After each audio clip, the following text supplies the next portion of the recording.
Salut à tous, c'est BizBiz. Alors aujourd'hui l'épisode 333 du Zap Image. Comme d'habitude, je vous mets des images de foot d'actualité ou d'images anciennes. On en parle un peu et c'est parti. On va commencer et souhaiter tout d'abord l'anniversaire de David Villa qui fête aujourd'hui ses 36 ans. Donc bon anniversaire au meilleur buteur de l'histoire de la sélection espagnole avec quand même 59 buts. Donc actuellement il joue en MLS aux États-Unis et lui il espérait bien sûr que pour la prochaine Coupe du Monde il soit appelé en tant que numéro 9 de la sélection espagnole. Donc on verra. Donc aujourd'hui c'est son anniversaire, donc bon anniversaire à lui.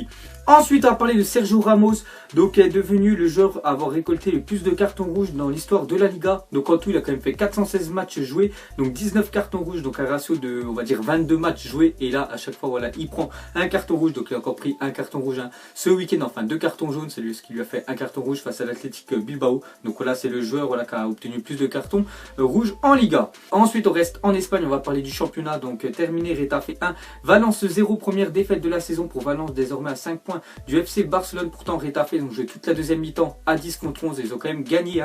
J'avais fait un petit prono pour la vidéo de samedi, j'avais dit qu'ils allaient gagner face à Valence, même si Valence était deuxième. Et j'ai eu bon quand même. Donc belle victoire de Retafe. Donc Valence ont pas gagné ce week-end, défaite. Le Barça 2 partout face au Celta Vigo et le Real Madrid 0 partout. Donc dans les 4 premiers, il y a juste l'Atlético de Madrid qui a gagné 2-1 face à la Real Sociedad, dont un but d'Antoine Griezmann contre son ancien club. Sinon on voit que les 3 autres bien sûr ont fait du surplace. Ensuite, une déclaration de Zidane, il a dit oui, nous sommes à 8 points à cause du manque de buts. C'est sûr que c'est pour cela. Donc voilà ce qu'a dit Zinedine Zidane. On peut dire sur la méforme bien sûr du Real Madrid, parce qu'ils n'arrivent plus trop à gagner des matchs, encore 0 partout, ils n'ont pas réussi à marquer. Pourtant j'ai regardé le match en entier, ils ont fait que de pousser. Karim Benzema a touché le poteau, mais les attaquants ne marquent pas et ça a fait 0 partout. Et bien sûr le Real, on peut dire, fondu sur place. Ensuite on part d'Espagne, on va aller en Italie et on va parler du Milan AC. Donc déjà une déclaration de l'entraîneur du Milan. Donc c'est Gattuso, il a dit c'est une farce, je ne me serais jamais attendu de prendre un but par un gardien à la 94e minute. Donc je crois que c'était dimanche hier les gars, il y avait des Benevento qui n'avaient toujours pas gagné un match, ils avaient fait 14 matchs, 14 défaites et ils recevaient le Milan AC. Donc score final 2 partout, pourtant le Milan gagnait jusqu'à la 94e minute, il gagnait 2-1 et en fait Benevento a fait l'exploit quand même de prendre un point et surtout le buteur ça a été le gardien, donc ça a été un coup franc tiré et le gardien a mis une tête vraiment magnifique, si vous n'avez pas le but, pas vu le but, je vous conseille d'aller le voir. Donc c'est le gardien qui a égalisé et qui donne le premier point de Benevento en Serie A. Ensuite une déclaration du gardien de Benevento, donc qui s'appelle Brignoli, il a dit j'ai fermé les yeux, j'ai sauté n'importe comment et j'ai marqué, incroyable.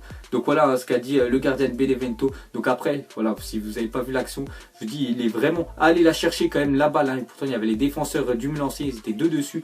Et il a quand même mis sa tête devant tout le monde. Et donc lui il a dit qu'il a fermé les yeux et c'est rentré. Donc tant mieux pour lui. Ensuite on continue avec le Milan AC, n'avait plus encaissé un but d'un gardien depuis 1899. Donc après c'est vraiment très rare que les gardiens marquent. C'est souvent sur penalty ou sur coup franc. Ou de temps en temps en fin de match un petit peu comme a fait le gardien de Benevento. Donc ça faisait plus, on peut dire 200 ans que le Milan AC n'avait pas concédé un but par un gardien adverse. Ensuite, regardez les buts inscrits en Serie A cette saison par Alberto Brignoli, donc c'est le gardien de Benevento. Donc un but et André Silva, le nouvel attaquant qui est arrivé cette année, la dernière il joue à Porto, il est arrivé au Milan AC, donc c'est vrai qu'il a mis pas mal de buts en Europa League, mais en Serie A, toujours 0 but pour lui, alors que le Milan AC ont investi quand même beaucoup d'argent sur lui, donc on voit que le gardien a mis plus de buts que l'attaquant.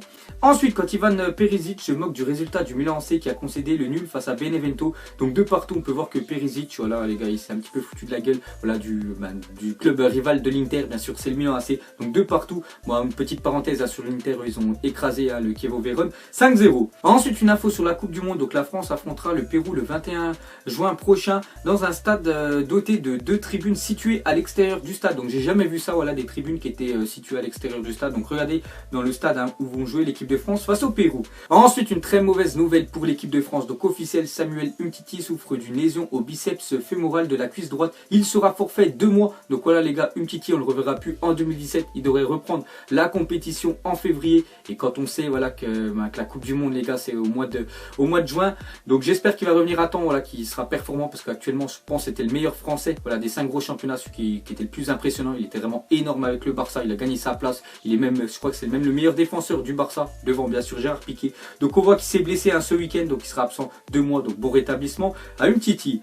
Ensuite, grâce à un but de Tulio De Melo, à la dernière seconde, Chapecoense termine 8e du championnat brésilien et se qualifie pour la Copa Libertadores, un an après le crash d'avion qui avait décimé l'équipe. Donc voilà, dans le championnat brésilien, c'est les 8 premiers, après ça se joue en play-off voilà, pour être qualifié pour la Copa Libertadores. Et eux, on voit qu'ils sont qualifiés à la dernière seconde, dont un but de Tulio De Melo, donc un ancien joueur de Lille. Donc ils vont rejouer la compétition où l'année dernière, bien sûr, il y avait eu le crash d'avion. Ensuite, l'Ajax Amsterdam aurait fixé la clause libératoire de Hakim Ziyech à 15 millions d'euros. Liverpool, Dortmund et Marseille seraient intéressés par l'international marocain. Donc 15 millions pour Ziyech.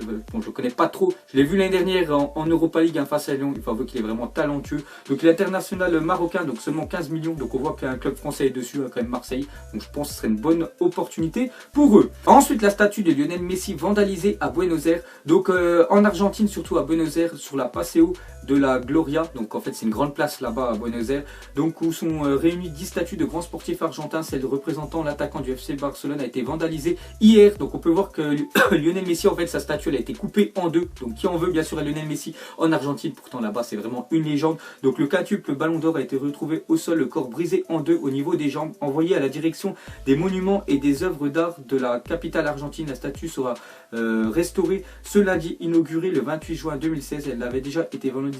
Enfin, elle avait déjà été, on peut dire, cassée l'année dernière au mois de janvier. Et voilà, hier, elle a été recassée une deuxième fois. Donc là-bas, on voit qu'en Argentine, il y en a qui n'apprécient pas Lionel Messi. Pourtant, là-bas, c'est quand même une légende. Ensuite, on va aller en Angleterre. On va parler de Manchester City qui s'impose 2-1 face à West Ham. Donc les Citizens s'imposent en fin de match et conservent 8 points d'avance sur les Red Devils. Donc voilà, belle victoire 1-2 City.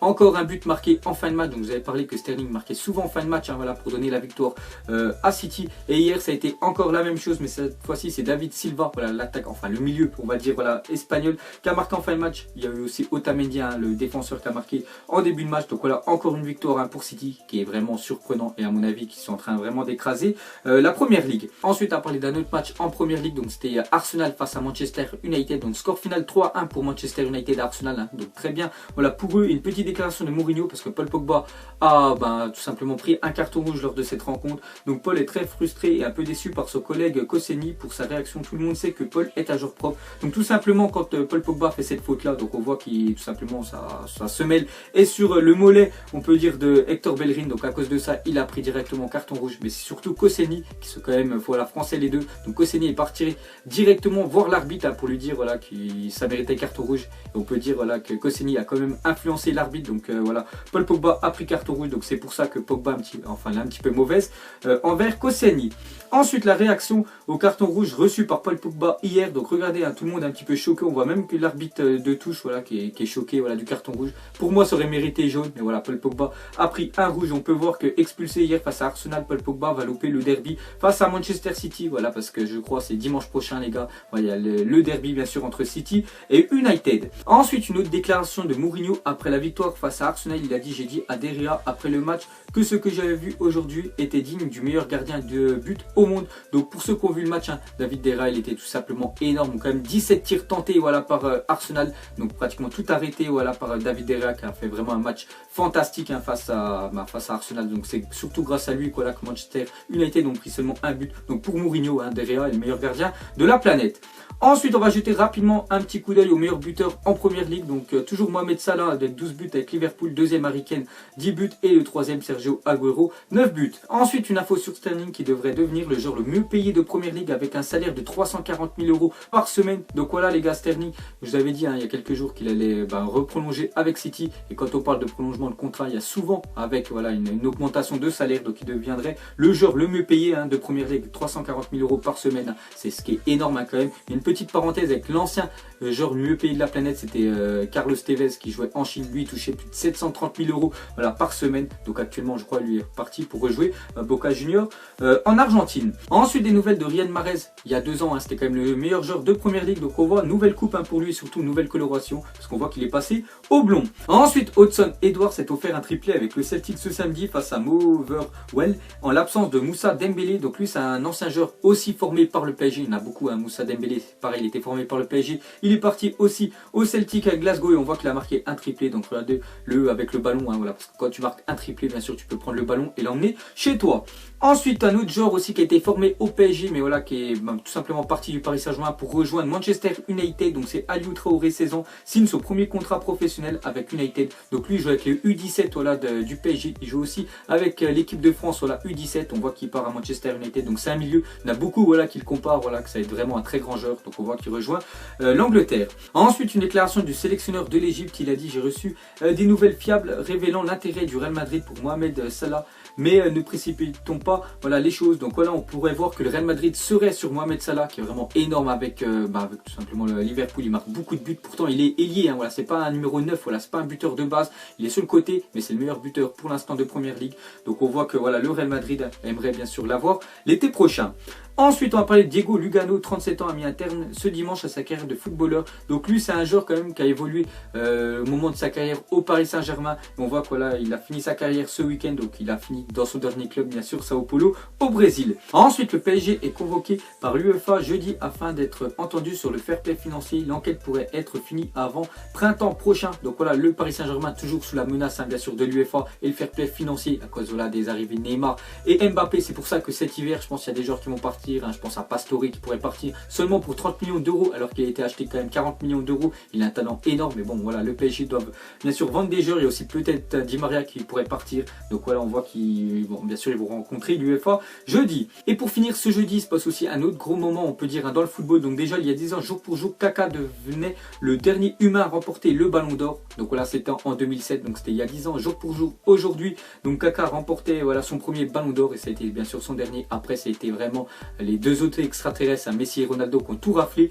Et jeudi prochain, tout simplement les gars, ça sera là, le prochain Ballon d'Or. Donc vous mettrez en commentaire pour vous qui remportera ce Ballon d'Or là. Donc moi bien sûr je pense que ça sera Cristiano Ronaldo. Vous mettrez tout ça quand même en commentaire. Donc voilà les gars, la fin des Appumages 333. Donc ça vous a plu, un petit like et je vous ferai l'épisode 334 demain. Donc moi je vous laisse et je vous dis à la prochaine comme d'habitude. Hey, ciao à tous. Salut, salut, salut, salut, salut, salut, salut, je t'en m'avale, j'ai la